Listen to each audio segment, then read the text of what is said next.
Lagyan natin ng sabaw yung kanin, mas masarap.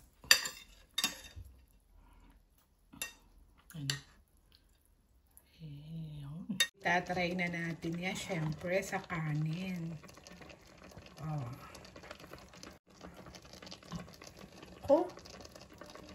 Ay, panalo na yan.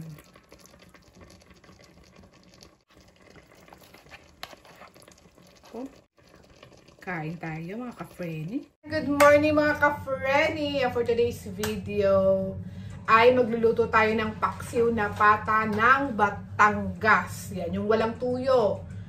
Yan ang talagang literal na paksiw na pata ng Batangas. Yan, tayo muna maghinaw ng pata dahil meron tayo din yung pata na galing sa freezer. Then, ating karne. Galing kasi itong freezer. Kasi yung ipa-parboil ng 10 minutes, 10 to 15 minutes. Para lang malinis ang pata at matanggal yung mga scam.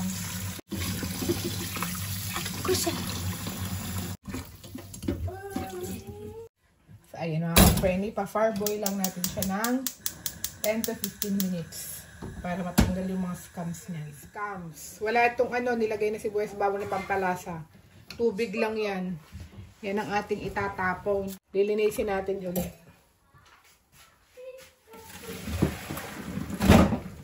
Malinis na ang ating pata.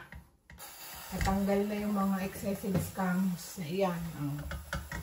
Atin ang titimplahan niya ng suka. Kasi kailangan natin yan ng suka. Suka ang magpapalambot sa ating pata. Ang magbabalanse ng lasa niyan ay suka, asin, tapos aring bawang. Yan, mas maraming bawang, mas masarap. Yan 2 ulo ng bawang. Sasama-samahin mo lang yan, di yan. Tapos aring sibuyas. Paminta. Kunting pamintang buo. Kailangan ilalagay mo na yung lahat di yan para lalasa na din. Kaunti. Unti lang na patis. Unti lang yan. Okay na? At syempre, ang magpapalasa diyan ay di aring kanyang asin. Yan. Taklo ba natin hanggang lumambot. Babalikan natin yan mamaya pag ayos na. I-check na natin ang pata. Yan. Tignan natin kung napurman na ang ating pata. Yan, sabi ko sa inyo magtutubig-tubig na iyan ang kanya. Kaya hindi mo na yan kailangan lagyan ng tubig. Yan, medyo nalambot na, napuruma na. Humihiwalay na siya sa buto. Diga, ayos na. Pwede na natin yan lagyan ng siling haba. Yan, mga 15 minutes pa. Pakulang pa natin ng 15 minutes para lalo lumasa aring siling haba. Yan ay nagbibigay ng bango sa ating pata. Yan, takliban muna ulit natin. Ito na natin ang pata ng anak ng inay. Kung ayos na. Kung pagkakabango ng patang are. Talaga naman yung siling iyon na nagbigay ng kakaibang aroma. Ang bango ng suka. Ayos na. Yan, tikman na natin. Kung lalagyan pa natin yan ng suka. Tama kakaiba. Ibang ng sabaw. Ibang kulay. Hindi na. Ang paksiw na pata ng Batangas yung original, hindi talaga siya nilalagyan ng toyo. Pero nasa inyo yan, kung gusto niyo lagyan ng toyo, lagyan niyo ng kaunting asukal. Yan, para medyo pantanggal umay.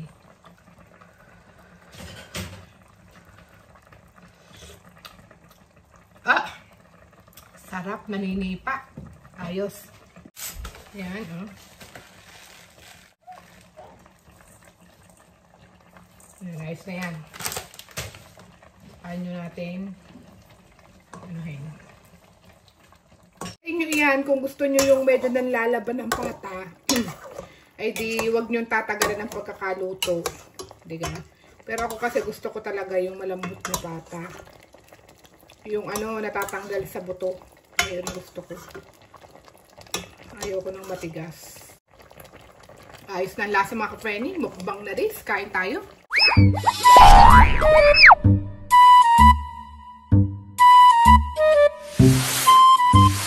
Hello mga Shingo friends! Welcome back sa isa na namang mukbang at ang kakainin natin ngayon ay meron tayo dining paksiw na pata ng Batangas. Yan. Hindi ko nilagyan ng toyo. Nasa utak ko lahat. Charot.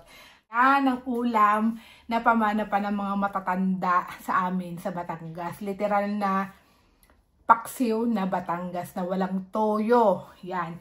Kaya mga ka-friend, excited akong kumain. Kaya tara, kain na tayo. Ayan ang pata. Sausaw mo siya dito sa suka. Ayan.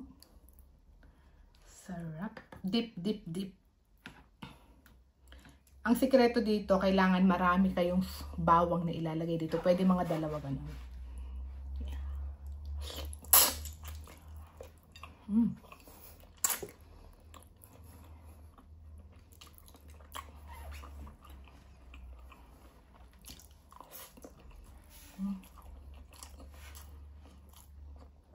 Grabe, ang sarap.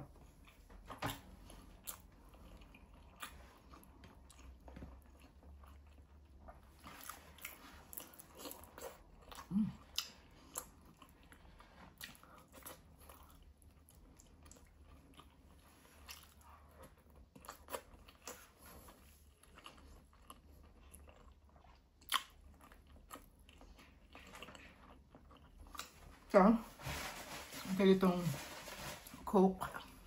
Cheat day tayo today.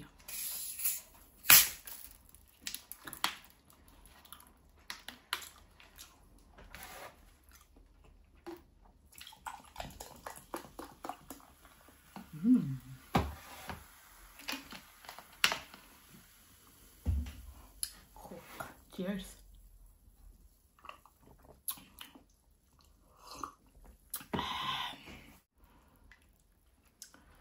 Lagyan natin ng sabaw yung kanin, mas masarap.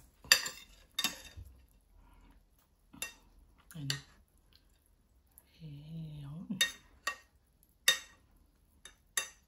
Tsaka pag paksiw talaga, mga paksiw-paksiw, ang nilalagay mga buo-buong paminta, no?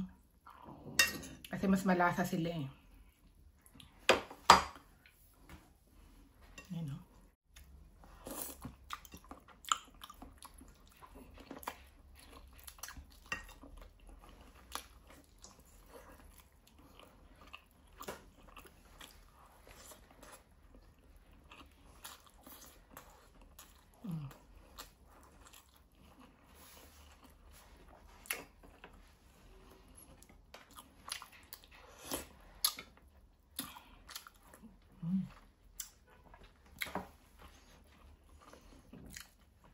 Ang sarap ng suka.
Buto-buto.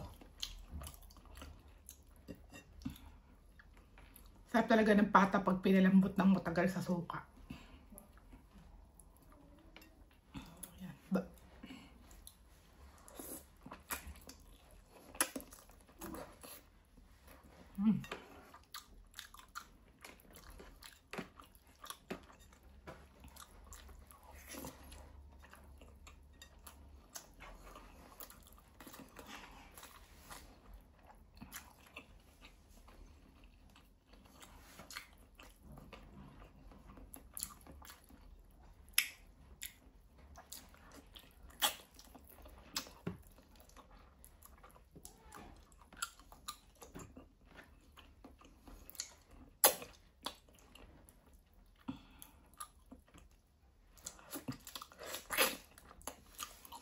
Kasarap sagap-sapin ng buto. Sagap-sapan na naman ang kain.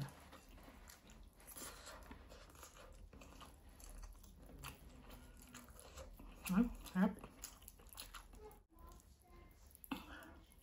Yan, oh.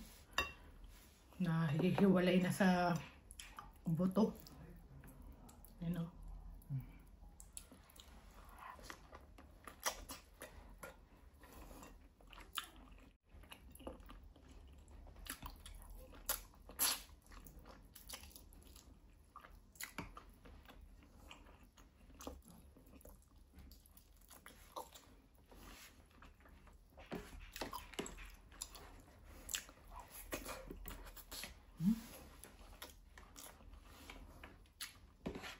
Sarap.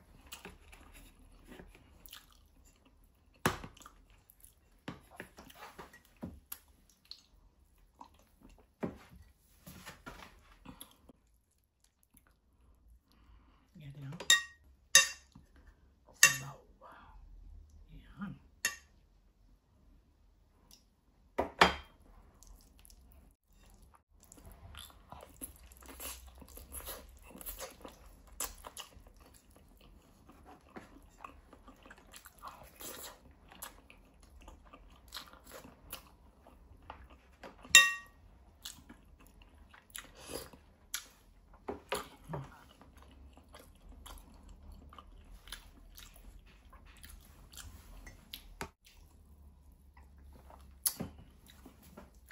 Cheat day.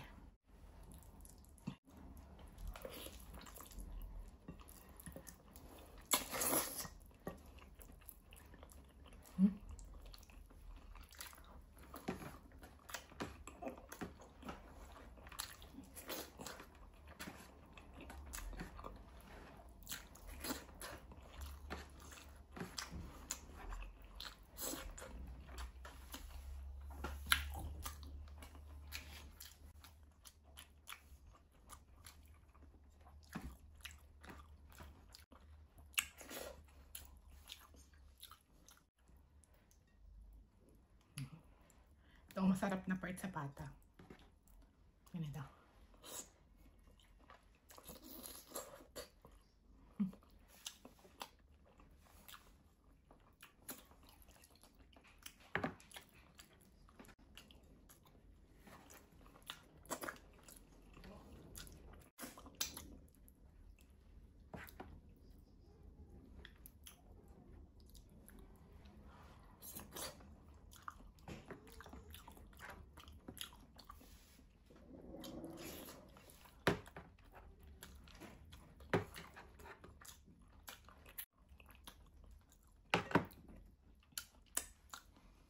Ang sarap.